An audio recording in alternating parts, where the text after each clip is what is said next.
I have an ugly 1993 pop-up camper that needs a paint job. In this video, I'll show you how to deal with sticky decals as well as how to properly prep and paint your camper. I've got recommendations on the best types of paints for campers as well as how to paint clean lines if you're trying to use more than one color or stenciling. When I bought this camper, I knew I was going to have to give it a paint job because you could see right away that the paint was just peeling off the places where there were decals. The old owners had tried to just cover it up with probably some sort of latex paint that was not working. I did every other project possible on both the exterior and the interior before finally getting around to finishing it up and painting this.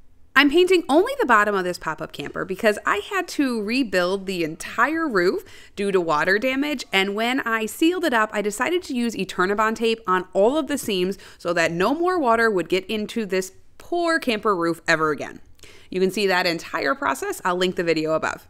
The roof is white, so I'm going to be making the paint job on the bottom kind of work with that white roof. Before painting, I made sure all of the seams were sealed up well. This includes all the seams along the corner moldings as well as any outlets or other areas where something is screwed into the body of the camper.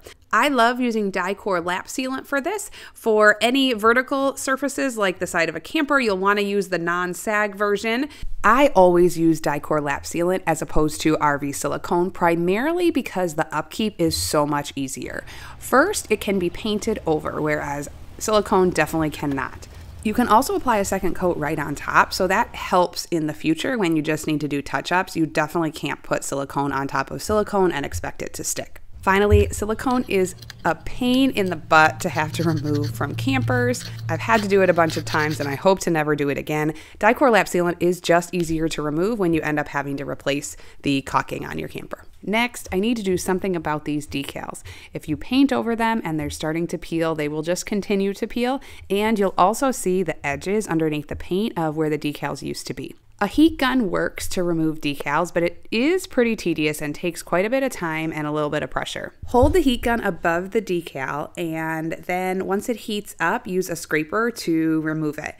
In my case, a plastic scraper would not work and I had to use a metal one, but because my camper is aluminum, I wasn't too worried about scratching or scraping it, and it worked fine. Now this takes a while and you will still be left with adhesive stuck on the side of your camper after you've removed the decals. To get rid of it, I used mineral spirits with a scrub pad, and that worked to get rid of the adhesive. You could use an adhesive remover like Goo Gone or Goof Off as well, but I found those to be more expensive than the mineral spirits.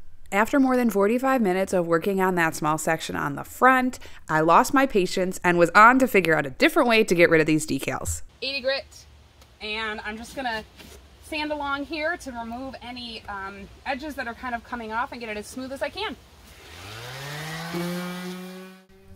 Sanding decals does not remove them entirely, but what it does is it does remove the edges and the flyaway pieces that are already starting to come off. Now, this method works well on my camper because it's textured, so a little bit of edges on some of these decals won't matter and you won't be able to see it under the paint.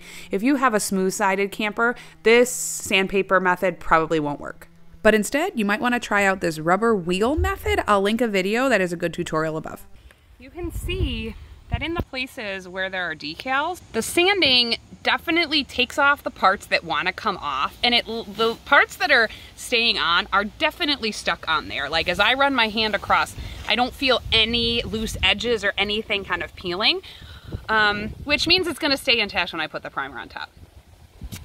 So the primer I've found that works really well. I've used this on wood, and it also works on metal, so it will work on my aluminum camper. It's called Zinsser Peel Stop. I've already used it on the other side, so let me show you how it works to seal in those edges to prep for painting. On this side, the peel stop has been painted on and is dry, and when I run my hand across it, I'm not catching any grooves from the edges of the decals. You can see there's a teeny bit right here that I might have missed from the sander, but it's still not going anywhere when I rub my hand on it. I feel good about painting over this, and the texture isn't going to be an issue because my camper is slightly textured anyway. Now it's time to prime the entire camper. I'm going to use Zinsser 123 Plus primer. I did a side-by-side test of bonding primers, which I'll link above, and Zinsser 123 Plus is way better than Zinsser 123 for adhesion. Now it's time to paint. Oil-based paint is a budget-friendly paint that still works really well on exterior surfaces. I painted my camper 5 years ago and the paint is still holding up beautifully. Automotive paint is another paint I've used on campers that works really well. It is just more expensive. I use single stage automotive paint on my 1965 Shasta and it painted on beautifully, but they also have cheaper ones that are already mixed together at auto body shops that could be an option for your camper as well. But back to the pop-up. I only painted white on the top half of the camper because I'm going to do a two-tone finish. Painting clean lines can be tricky, especially if you're painting on a textured surface, but I've got a couple tricks that will help you get clean lines every time. First, I would recommend using frog tape. It really is the best painter's tape for getting clean lines. It is slightly more expensive, but it's worth it. The second trick is we're going to use the base color and we're going to paint that on first before we put the green on the bottom half of this camper. What this does is it allows the white to penetrate under the tape. So in all the places where the paint would seep under the tape, which is going to happen no matter what when you're painting on a textured surface, the white is what's going to seep through. And since the top of our camper is white, when the white paint seeps under the tape, you won't even notice, and then it's going to seal it, so when we paint on the green, it's going to give us a much cleaner line. Be sure to leave that piece of tape in place after painting on the base color, let it dry, and then you're ready to put your top color on. I did 2 coats of green on the bottom of my camper, and I love that it added a little color, but still kept it pretty simple. And now the moment of truth. I'd call that pretty darn good for something with so much texture. I use the same method to stencil on some trees at the back of the camper. I use my Cricut to cut out these trees, but you can find stencils like this all over the place on Amazon and Etsy now. Paint on that base color, add your top color on top, and you'll have some pretty clean lines when you remove that stencil. After finishing up the paint job, I could finally call this pop-up transformation complete. You can check out my other pop-up and camper renovations over here and follow for all things camping.